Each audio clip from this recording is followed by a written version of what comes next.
बिस्मिल्लाहिर्रहमानिर्रहीम। अस्सलाम वालेकुम नाज़रीन, प्रोग्राम आप देख रहे हैं 7 से 8 सना हाशमी के साथ। मुझे उम्मीद है कि आप तमाम लोग खैर खैरियत से होंगे। कुरान मजीद की आयत का तर्जुमा है, अल्लाह जिसे चाहे इज़्ज़त दे और जिसे चाहे ज़िल्लत दे। और हकीकत हाल भी कुछ यूँ है। कहा यह जाता है कि झूठ के पैर नहीं होते, और जाहिर है झूठ दर झूठ जब बोला जा रहा हो मुसलसल बुनियादों पर, तो फिर ऐसा यूँ लगता है कि वाकई वो सच है। लेकिन ये एक ऐसा झूठ है जो इंडिया मुसलसल बुनियादों पर बोल रहा है कि ये पूरा जो कॉन्फ्लिक्ट हुआ था इंडिया पाकिस्तान का आफ्टर द पहलगाम अटैक, इसमें इंडिया ने बहुत कोई तीस मार खानी दिखाई है। अच्छा, हम जो कह रहे हैं सो कह रहे हैं, लेकिन दुनिया बहुत कुछ कह रही है। और पाकिस्तान अगर इन सारी चीज़ों के ऊपर बात करता तो शायद लोग कहते कि अपने मुंह से बहुत सारी बातें कह रहे हैं। हमने तो सिर्फ ये कहा कि हमारी बात पर यकीन न कीजिए, सैटेलाइट इमेजेस देखिए, दुनिया के जो जराइद पूरी दुनिया में माने जाते हैं, रिनाउंड जर्नलिस्ट जो हैं, जो बातें वो कह रहे हैं, फिर वो सुन लीजिए। आज क्या हुआ है, पाकिस्तान ने भारत के जंगी तैयारे मार गिराए। ये हम बता रहे थे आपको, सुन नहीं रहे थे लोग, इंडिया नहीं सुन रहा था मेरा ख्याल है। तो भारत के चीफ ऑफ डिफेंस हैं जनरल अनिल चौहान, इनसे ले लिया ब्लूमबर्ग वालों ने इंटरव्यू, और ये इनकी मौत का आगाज़। अब इसके बाद मैं आगे बात करूँगी, लेकिन अनिल चौहान साहब जो कि भारत के चीफ हैं, चीफ ऑफ डिफेंस हैं, वो कुछ कह रहे हैं, ज़रा सुनाएं। General, there's still one unanswered question since the incident between Pakistan and India, and that is whether or not Pakistan downed an Indian jet, or in fact more than that. Can you confirm? I think what is important is that not the jet being down, but why they were being down. But a jet? Why? Why? Yeah, why they were. So the good part is that we are able to understand the tactical mistake which we made, remedy it, rectify it, and then implement it again after 2 days, and flew all our jets, again targeting at long range, which I said. Pakistan claims 6 Indian jets were downed. Is it correct in that estimate? Absolutely incorrect, and that is not information which I said is important. What is important is why they were down. That is more important for us. And what did we do after that? That's more important. Important नहीं है। अनिल चौहान साहब खुद बताने से कासिर हैं। Journalist ने पूछा कि आपके 6 तैयारे पाकिस्तान ने डाउन किए, आप एडमिट करें, या करके आगे निकल गए। वो या किसको कह रहे थे मुझे तो समझ नहीं आया। लेकिन बहरहाल मैं पिछले कई दिनों से इंडिया के मीडिया को भी देख रही हूँ, और फिर जब उनको देखती हूँ तो उनके मीडिया पर एक ही आदमी, जो उनका प्राइम मिनिस्टर है नरेंद्र मोदी साहब, वो हर वक्त घूमते रहते हैं, क्योंकि उनकी इलेक्शन कैंपेन जारी है। तो चाहे वो गुजरात हो, चाहे वो राजस्थान हो, रिसेंटली कानपुर के अंदर भी वही बात कह रहे हैं कि ऑपरेशन सिंदूर जो है वो जारी और सारी है, और पाकिस्तान को हम जवाब देंगे। और अब हम सवाल नहीं कर रहे, पाकिस्तानी सवाल नहीं कर रहे, पाकिस्तान के लोग सवाल नहीं कर रहे, उनके अंदर अपने लोग जो हैं वो सवाल कर रहे हैं, अपोजिशन जमातें सवाल कर रही हैं। और इस सबसे बढ़कर बीजेपी के भी कुछ लोग हैं जो पूछ रहे हैं कि भाई ये जो पहलगाम का अटैक हुआ था, ये जो 4-5 बंदे पहुंचे थे, इनको जमीन खा गई या आसमान निकल गया, इसका भी जवाब दें।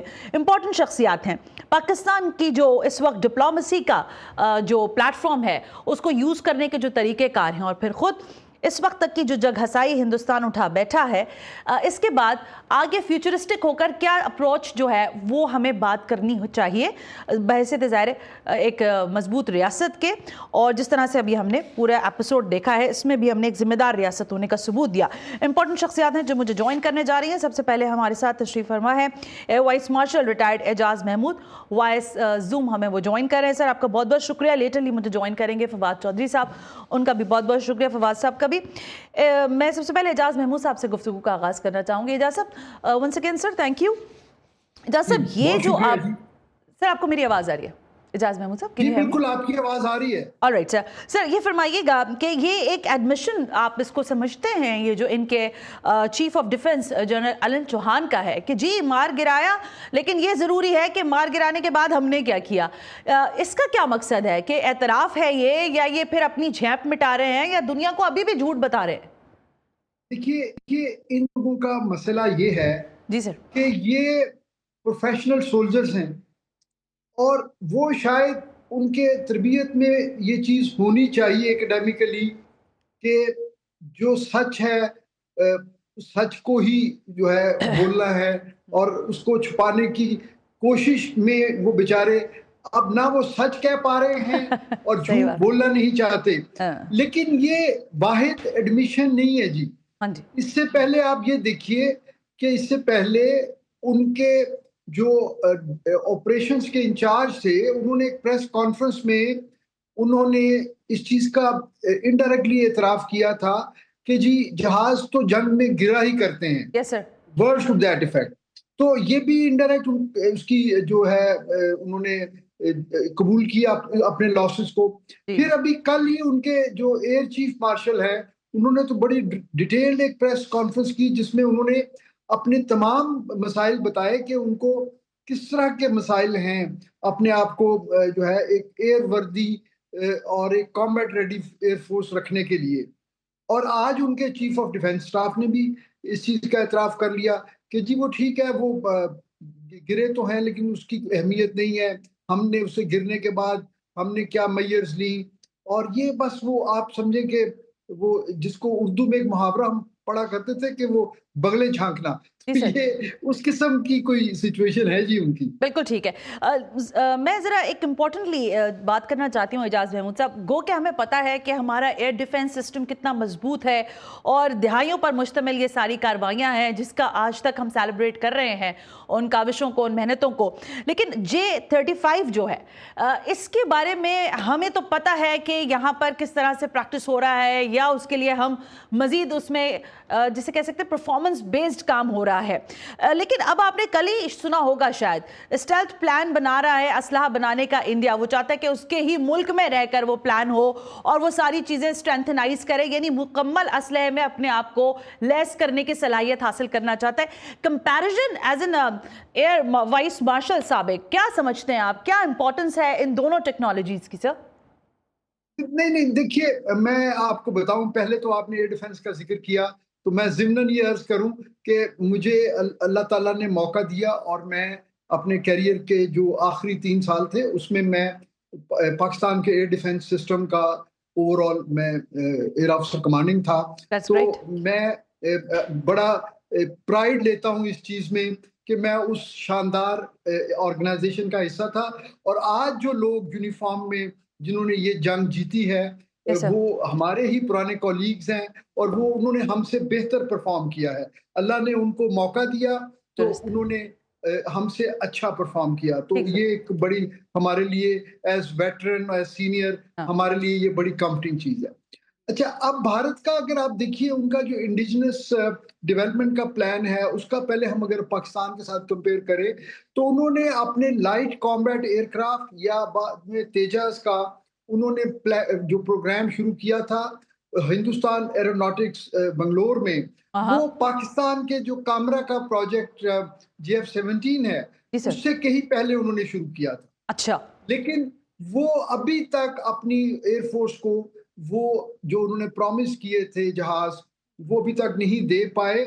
और जहाज़ों की जो है ना सनत में ये एक बड़ा एक पेक्यूलियर प्रॉब्लम होता है कि अगर आपने जो चीज़ बनानी है या जो चीज़ आपने इंडक्ट करनी है, जी सर। उसकी टाइमलाइंस बहुत इंपॉर्टेंट होती हैं। अच्छा। क्योंकि आप जो भी टेक्नोलॉजी हासिल करते हैं, उसके लिए कुछ प्री कंडीशंस हैं।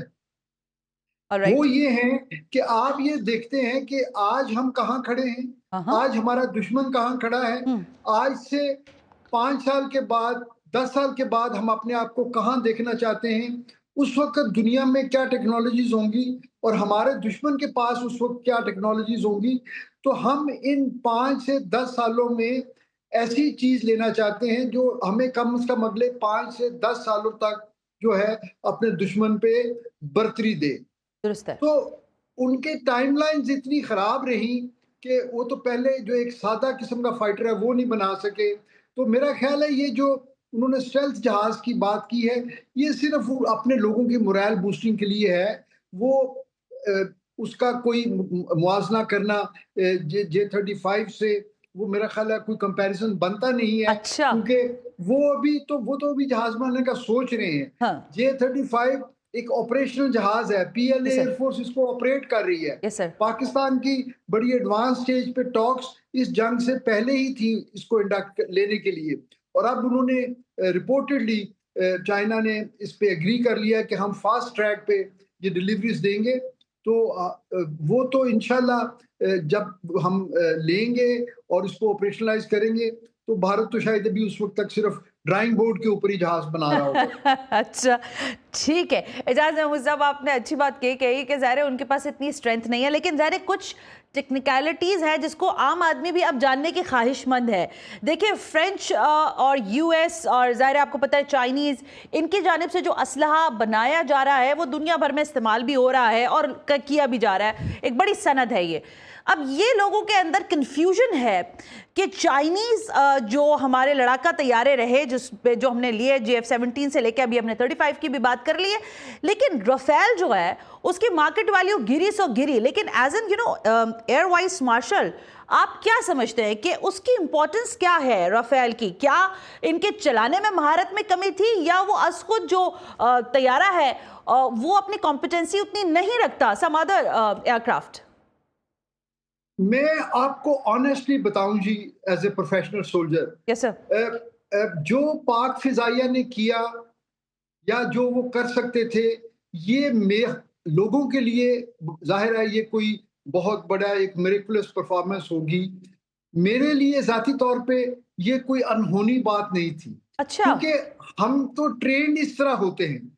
हम पिछले 20 सालों से एक no war no peace situation में है। सही बात। हमने जो है इतनी ज्यादा एक्सटेंसिव ऑपरेशनल फ्लाइंग की है कि शायद ही किसी मुल्क ने की हो। दुरुस्त है। तो मुझे पाक फिजाइया से तो यही उम्मीद थी जो इन बच्चों ने किया। हाँ। लेकिन मुझे भारत से भी उम्मीद थी कि वो कम से कम एक अच्छे दुश्मन की तरह वो कोई रेजिस्टेंस तो देंगे पाक फिजाइया को। लेकिन वो जिस तरह कोलैप्स हुए हैं, हाँ। मैं समझता हूं कि इट वाज अनइमेजिनेबल कि वो हमसे दुगने जहाज होते हुए, हमसे सुपोजिडली एडवांस टेक्नोलॉजीज होते हुए, वो तो चंद घंटों में ही जो है जमीन बोस हो गए। तो मेरा ख्याल है वो जो कल उनके एयर चीफ मार्शल ने बात की, वो बड़ी इंपॉर्टेंट है कि उनको अपना जो है ना एक इनवर्ड रिव्यू करना चाहिए, सेल्फ एक अपना एनालिसिस। ऑपरेशनल ऑडिट करना चाहिए, क्योंकि फर्क टेक्नोलॉजी का नहीं था, अच्छा। फर्क ट्रेनिंग का था, माइंडसेट का था, प्रोफेशनलिज्म का था, जिसमें पाकिस्तान एयरफोर्स को पहले भी उन पे बर्तरी हासिल रही है और आज भी अल्हम्दुलिल्लाह हमें बर्तरी हासिल। And how you see about in future, क्योंकि ये जो सरहदों पर तनाज़ात हैं ये तो हम देख रहे हैं कि चलता है। बहरहाल इस वक्त सीज़ फायर है और चीज़ें उस तरह से नहीं हैं। कल भी साहिर शमशाद साहब जो हैं उन्होंने जॉइंट चीफ ऑफ स्टाफ ने ये कहा कि सूरत हाल बहुत हद तक कंट्रोल हो चुकी है सीज़ फायर के तनाजुर में, लेकिन ज़ाहिर है विजिलेंट रहना तो बहुत ज़रूरी है। आप क्या समझते हैं कि इस सारे एपिसोड के बाद इंडिया क्या मज़ीद किसी एडवेंचर का मुतहम्मिल होगा, या वो इसी पर ब्रेक लगा देगा? देखिए, आपने कोट किया chairman joint chief of staff को। जी सर। उन्होंने भी ये कहा, उन्होंने कहा कि अगरचे सीज फायर हो गया है, लेकिन भारत से किसी मिस एडवेंचर की जो ऑप्शन है उसको आप रूल आउट नहीं कर सकते। उसकी वजह ये है कि जो उनके साथ इस जंग में हुआ है, जो उनकी जंग हसाई हुई है, जो उनको डोमेस्टिक प्रेशर उनके ऊपर आ रहा है, उसको मिटिगेट करने के लिए वो जो उनका जो पागलपन है उनकी क़यादत का, वो दोबारा इस खित्ते को एक जंग की तरफ लेके जा सकता है। लेकिन मैं आपके चैनल के तवस्सुत से एक बात रिपीट करना चाहूंगा, वो ये है कि काइनेटिक एप्लीकेशन हो सकता है उसमें कुछ वक्फा लगे, क्योंकि अभी उनकी फोर्सेस ही तैयार नहीं है। वो जरा थोड़ा सा ब्रीदर ले लें, कुछ तैयारी कर लें, तो शायद अगला राउंड हो। लेकिन सब कन्वेंशनल डोमेन में भारत बहुत एक्टिवली हमारे साथ जंग में है। आप देखिए बलूचिस्तान में क्या हुआ है, एपीएस का वाकया, कल सोराब में जो उनके परवरदा बीएलए के लोगों ने दहशतगर्दी की है, तो ये भी तो जंग ही है ना। जी बिल्कुल है। तो जो आपी जारहियत उन्होंने हमारे ऊपर कर रखी है, वो भी जंग का एक शेड है। तो हमें बहसियत कौम, हमें सबसे पहले तो अल्लाह का शुक्र अदा करना चाहिए कि अल्लाह ने हमें कामयाबी दी। उसके बाद हमें अपनी अफवाज के ऊपर फख्र होना चाहिए, अपनी कौम पे फख्र होना चाहिए कि हम किस तरह इकट्ठे हो गए, कि हमने दुश्मन को वाकई हम एक शीशा पलाई हुई दीवार बन के उनके सामने खड़े हुए। लेकिन हमें यहाँ रुकना नहीं है। हमने जो सबक इस जंग में सीखे, जो स्ट्रेंथ हमने इस जंग में गेन की, हमें इसको कैपिटलाइज करना है। हमें अपने इंटरनल चीजें भी बेहतर करनी है, हमें अपनी सिफारतकारी के ज़रिए भी अपने जो एक्सटर्नल जो हमारे रिलेशंस हैं, उसको कंसोलिडेट करना है और हमें दुश्मन से गाफ़िल नहीं होना चाहिए। हमें हमवक़्त दुश्मन से लड़ने के लिए तैयार रहना चाहिए। वेल इसी सर, में हमारे मुल्क की सालमियत है, इसी में हमारे मुल्क का वक़ार है। बिल्कुल ठीक फरमाया। Ejaz Mahmood sahab, thank you very much for your time sir. एक ब्रेक लेने का कहा जाए। Air vice marshal retired Ejaz Mahmood हमसे बात कर रहे हैं और कह रहे हैं कि डिप्लोमेसी के प्लेटफॉर्म के ऊपर भी और जाहिर इंडस वाटर ट्रीटी के जो मामले हैं उसके ऊपर अब पाकिस्तान को बहुत ज़्यादा आवाज़ उठाने की ज़रूरत है। पाकिस्तान आवाज़ उठा भी रहा है। सीनियर सियासतदान फवाद चौधरी से बात करेंगे इस ब्रेक के बाद।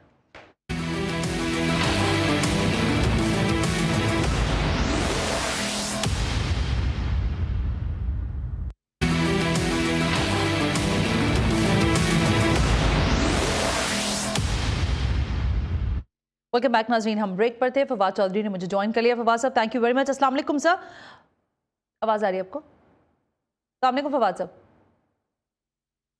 वालेकुम सलाम। फवाद साहब, मैं ये पूछना चाह रही थी, अभी हम बात कर रहे थे इसी मौजू पर कि इंडिया जो कुछ कर बैठा वो तो जाहिर है एक अपना मामला था, लेकिन उससे हट के अगर मैं बात करूं तो जो ये एडमिशन है या इस बात का एतराफ़ करना कि हाँ हमारे तैयारे गिरे, और ये एतराफ़ हम तो बता रहे थे दुनिया को, लेकिन अब ये खुद जा के दुनिया को बता रहे हैं। और कोई और नहीं, चीफ ऑफ डिफेंस जो है इनके जनरल अनिल चौहान साहब एक इंटरव्यू में ये कह रहे हैं कि हाँ गिरे, लेकिन क्यों गिरे, कैसे गिरे, फिर सारी तौजीहात में पड़ गए। स्ट्रेटली सर, क्या आपको लगता है इस सारे मामले के बाद मामला मजीद पेचीदा हो गए हैं या क्लियर पिक्चर सामने आ गई है, इससे ज्यादा कशीदगी आपको दिखाई और नहीं दे रही है? देखिए ना, इसका जब भी इस तरह की लड़ाई होती है या इस तरह की जंग होती है तो उसके रिपरकशंस को एक आध दिन के तो नहीं होते हैं, वो तो लंबे होते हैं। ठीक है। हमारा जो 1971 का सानया है वो अब तक हमारे जनरेशन बदल गई है लेकिन हमारे दिलों से नहीं गया। ये जो इंडिया को शिकस्त हुई है ये भी कोई एक दो दिन में तो जख्म नहीं भरने, इसको तो अब वक्त लगेगा। और ये जिस तरह से आपने अभी रेफर किया इंडियन एयर चीफ के ब्लूमबर्ग के इंटरव्यू को, ये और भी शहादतें जो हैं वो आती जाएंगी। और मेरा ये ख्याल है कि ये 7 जहाज पाकिस्तान ने क्लेम किए थे। अपरेंटली अभी तक एक बड़ी इंटरेस्टिंग चीज और हुई है कि जो क्लेम्स पाकिस्तान ने किए थे वो तमाम के तमाम अब इंडिपेंडेंट जराए भी उसको जो है वो कंफर्म कर रहे हैं। अल्हम्दुलिल्लाह। और होता ये है आमतौर के ऊपर कि एग्जिजरेशंस हो जाती हैं, काफी लोग एग्जिजरेट करके बताते हैं, बट इट अपीयर्स कि इस कॉन्फ्लिक्ट में पाकिस्तान ने इसको एग्जिजरेट भी नहीं किया और जो एग्जैक्ट था सिचुएशन वही बताई गई है, जिसकी वजह से पाकिस्तान की जो आप समझिए कि जो साख है दावों की, उसको भी काफी फायदा जो है वो मिला है दुनिया में। And now the world looks at Pakistani claims more seriously than Indian, क्योंकि इंडिया ने इतना लंबी लंबी छोड़ी कि जनाब अपना हमारी नेवी ने जाके लाहौर पे कब्जा कर लिया है। हमें नहीं पता लाहौर की नहर जो है उसके अंदर कितने बड़े शिप आ सकते हैं। बहरहाल बिल्कुल ठीक है। फवाद साहब, ये भी एक मामला है ना, देखिए ये आप तो बड़े अरसे से इस मामले पर डिबेट भी कर रहे हो, मैंने आपके एनालिसिस सुने हैं इस पर कि इंडिया के इलेक्शंस और पाकिस्तान जो है वो एक साथ ही साथ चलते हैं।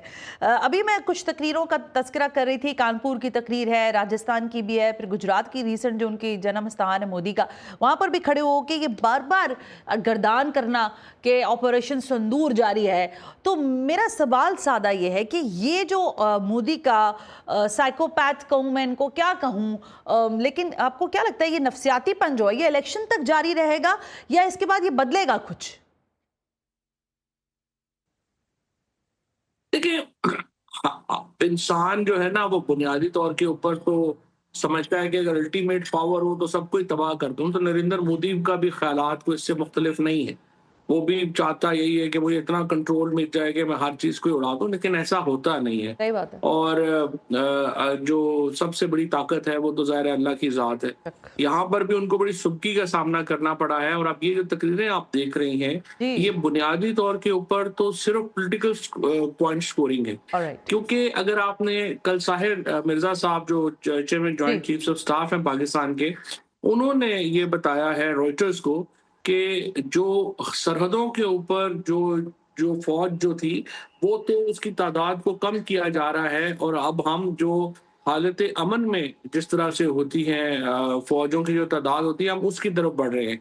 यानी नॉर्मेलिसी वापस आ रही है सरहदों के ऊपर। जी। इसका मतलब यह है कि नरेंद्र मोदी की जो क्लेम्स हैं वो पॉलिटिकल क्लेम्स हैं, उनका ताल्लुक इससे नहीं है कि सिचुएशन असल में जो है वो क्या है।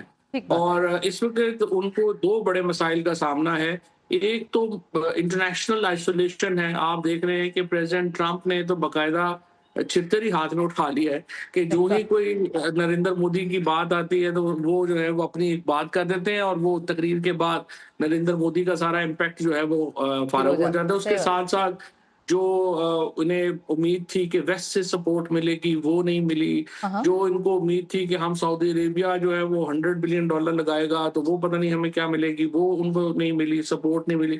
सो आई थिंक एक तो इंटरनेशनली वो बहुत ज्यादा अकेले हैं। अभी आपने देखा है जो शशि थरूर है, जी, उन्होंने बिल्कुल। कोलंबिया की गवर्नमेंट के साथ जाके ये बहुत ही बात कर रहे terrible। हैं। मतलब वो आप उनकी घटिया, मैं पता नहीं ये कहाँ से ये इंडियन लीडर्स पैदा हो गए हैं कि वो ये कह रहा है कि आपने कोलंबिया की हुकूमत ने जो पाकिस्तान की साइड के ऊपर लोग शहीद हुए हैं या जी। हलाक हुए इसमें ये वॉर कॉन्फ्लिक्ट में, आपने अफसोस का इजहार क्यों किया?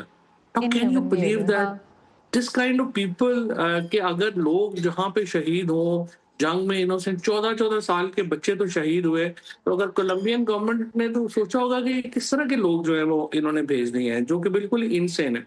सो एक तो इंटरनेशनल आइसोलेशन है जो बढ़ती जा रही है, उसकी एविडेंस हमारे सामने आती जा रही है। अच्छा, अब उससे जुड़ा हुआ हिंदुस्तान के अंदर का सियासी मंजरनामा है। जिस तरह आपके साथ प्रोग्राम में मैंने प्रिडिक्ट किया था कि आप देखेंगे कि सबसे पहले तो जो अपोजिशन है वो सवालात शुरू करेगी, और अब कांग्रेस ने बड़े सख्त सवालात शुरू किए हैं। ज्वाइंट सिटिंग जो पार्लियामान की है वो इस वक्त नरेंद्र मोदी नहीं बुला रहे, डिस्पाइट द फैक्ट कि अपोजिशन बार बार ये बात कह रही है, क्योंकि उनको पता है कि अंदर सवालात होंगे। और सही बात। सबसे अहम सवाल ये है कि वो 4 लोग जिन्होंने पहलगाम का किया इकदाम, उनको जमीन खा गई, आसमान निकल गया, वो किधर चले गए? उन्होंने इतनी बड़ी टेररिस्ट वो वहां पे सरगर्मी की और उसके बाद सही वो बात चले है। गए। अमित शाह किधर थे? आपका सिक्योरिटी अपरेटिस किधर था? आप खुद किधर थे? अपोजिशन से वो खौफजदा हैं, वो नहीं बुला रहे ये ठीक बात। इजलास। नंबर 1।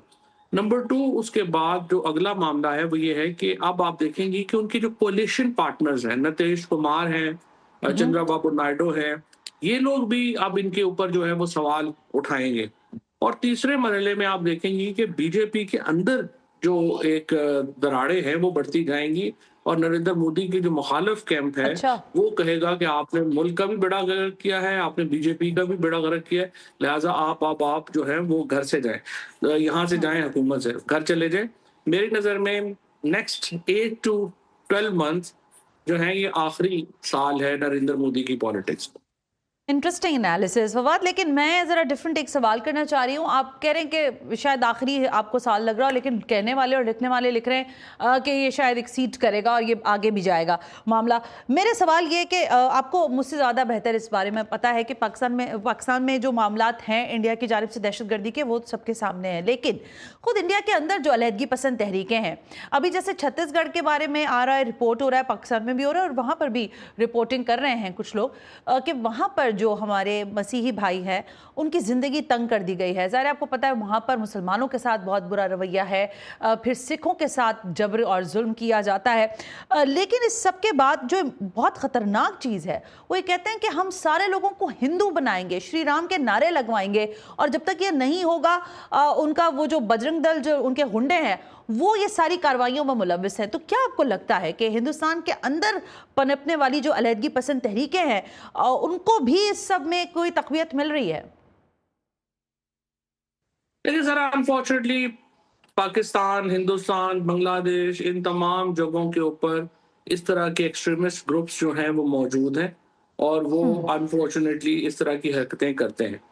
बट इंडिया का जो प्रॉब्लम है वो ये है कि वहाँ पे बाकायदा हुकूमत की शय हासिल है इन ग्रुप्स को। उनको सरपरस्ती बाकायदा है, ठीक है। हुकूमत, जैसे जब से नरेंद्र मोदी ने गुजरात में 12,000 मुसलमानों के कत्लेआम के ऊपर जो है जिस तरह से मदद की, और उसके बाद से हिंदुस्तान जो है वो बिल्कुल एक एक्सट्रीमिज्म की अथाह गहराई में गिर गया है। और बीजेपी की हुकूमत ने, राष्ट्रीय सेवक संघ ने और हिंदू महासभा की ये जो सारी पार्टीज हैं, इन्होंने इसको बहुत बढ़ावा दिया है। सो द ओनली, इसमें कोई शुबा नहीं है कि ये इस रीजनल इशू पाकिस्तान में भी होता है, बांग्लादेश में भी होता है, इधर भी होता है। लेकिन इस तरह से गवर्नमेंट की एक्टिव सपोर्ट किसी और मुल्क में हासिल नहीं। सही बात है। हिंदुस्तान में जिस तरह से गवर्नमेंट की एक्टिव सपोर्ट इन ग्रुपों को हासिल है, मुसलमानों के खिलाफ, मसीहों के खिलाफ, इवन सिखों के खिलाफ, जी जी ये एक बड़ी जो है वो अनफॉर्चुनेट बात है। और ये भी एक आप देखेंगे कि एक लावा जो पका ऑलराइट है फवाद, मैं एक अकलियतों ब्रेक में, ले लूं? वो भी नरेंद्र मोदी के खिलाफ बिल्कुल उबलने ठीक है फवाद साहब, एक ब्रेक शामिल करते हैं। ब्रेक से वापस आकर अभी हम डिप्लोमेसी के हवाले से भी बात करना चाहते हैं कि पाकिस्तान जो अपना वफ्द दुनिया भर में भेज रहा है और इसका जो मिशन है वो यही है कि वो हिंदुस्तान के जो पूरे ये कारनामे इसने 26 तारीख से जो पहलगाम के इशू के बाद क्रिएट किए वो दुनिया के सामने रखे जाए और पाकिस्तान का भी जो नैरेटिव है वो भी उसको भी डायलॉग का हिस्सा बनाया जाए। इस पर बात करेंगे इस ब्रेक के बाद।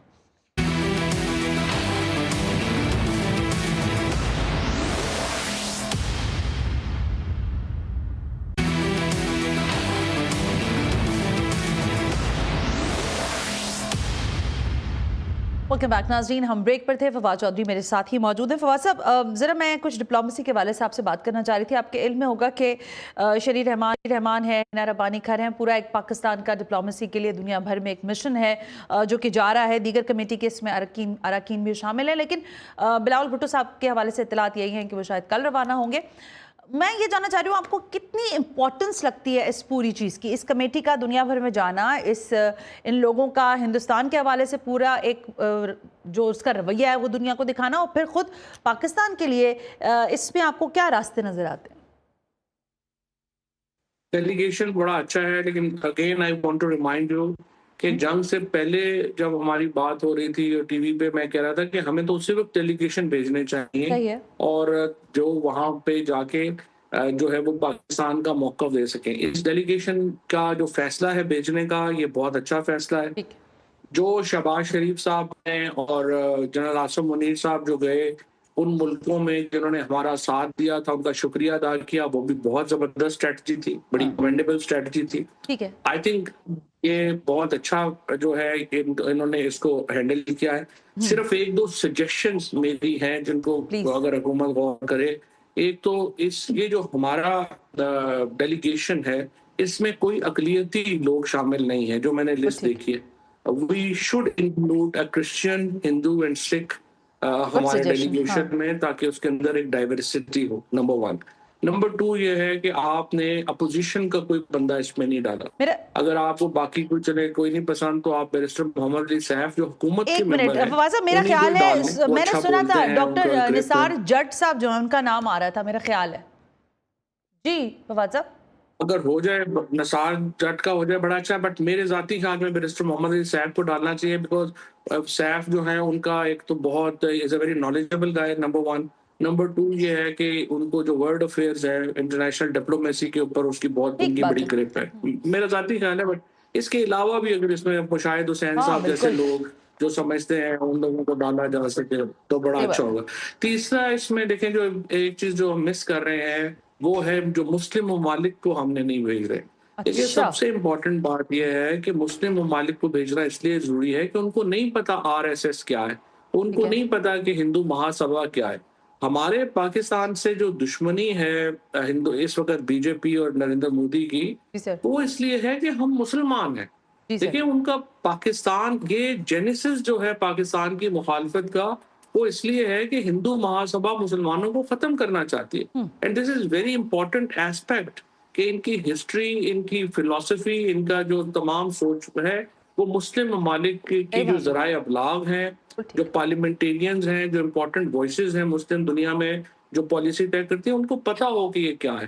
तो यहाँ पाकिस्तान में ज्यादा लोगों को नहीं पता हिंदू महासभा का, और इनका तो बाहर मुसलमान लोगों को कैसे पता होगा। तो ये 3 एरियाज हैं जिसपे मेरी सजेशन है कि ठीक है। तो मैं ये जानना चाह रही थी कि देखें हमें इंडिया की जो सूरत हाल है वो हमें पता है, लेकिन हमारे लिए कभी अमेरिका बहुत डार्लिंग बन जाता है, कभी हम अमेरिका के लिए, और आपको पता है पाकिस्तान में मुख्तलिफ आरा रखने वाले लोग हैं अमेरिकन पॉलिसीज के हवाले से।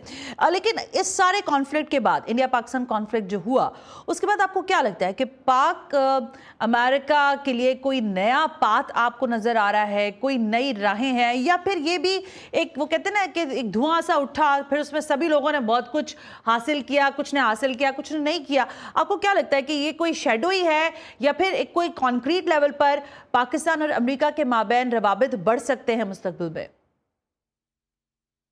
सर देखिए, प्रॉब्लम ये है ना कि America is too big and too mighty. जब इतना ताकतवर मुल्क जो है इकोनॉमिकली और आपका इधर ऑन द मिलिट्री साइड, जब वो कोई बात करता है उसका सदर या वो फैसला करता है तो उसके बड़े इम्पैक्ट आते हैं। जब भी आप हमें तो छोड़ दें, आप देख लें हिंदुस्तान को कैसे उन्होंने एक ट्वीट करके जो है वो बिठा दिया, और हिंदुस्तान का बस ही नहीं चल रहा कि वो उसका जवाब कैसे दे। और सिर्फ हिंदुस्तान को ही छोड़ दें, आपने देखा इन्होंने यूक्रेन के साथ जो क्या किया, फिर इन्होंने अभी सऊदी अरेबिया, कतर, यूएई के साथ। तो इसका एक माइट है ना, उसको अब एक ताकतवर, इतना ताकतवर मुल्क जब भी कुछ करेगा उसका इम्पैक्ट आएगा। आई थिंक पाकिस्तान के लिए इस वक्त जो प्रेसिडेंट ट्रम्प है अभी तक तो बड़े जबरदस्त साबित हुए हैं और उन्होंने बड़ा, I think he has done rather well. लेकिन वो उन्होंने अपनी इंटरेस्ट के ऊपर फैसले करने, अपने इंस्टिंक्ट पे फैसले करने हैं। हमें चाहिए अमेरिका को अपनी राइट साइड पे, हम अमेरिका की राइट साइड पे रहें, हमें फायदा है। और यही पाकिस्तान की अभी कामयाबी है कि ना सिर्फ अमेरिका बल्कि चीन दोनों ही इस बहरान में तो पाकिस्तान के ज्यादा करीब खड़े नजर आए हैं। चाइना ने तो होना ही था, अमेरिका भी एक्चुअली जो है हमें अपने ज्यादा करीब खड़ा नजर आया। Thank you very much Fawad. बहुत बहुत शुक्रिया। वक्त बिल्कुल खत्म हो गया है। आज का प्रोग्राम मकसद ये था कि इंडिया जो रोजाना की बुनियाद पर अपने मेन स्ट्रीम चैनल्स के ऊपर एक मरतबा फिर जंग का राग अलाप रहा है, उसको हकाइक से आश्कार करवाया जाए कि हकीकत हाल कुछ और है, पूरी दुनिया में आपकी जग हसाई हो रही है, और मजीद अगर आप इससे बचना चाहते हैं तो कुछ ना कीजिए, सिर्फ सच बोलिए। आज के प्रोग्राम से सना हाशमी को इजाजत दीजिए। अल्लाह हाफिज।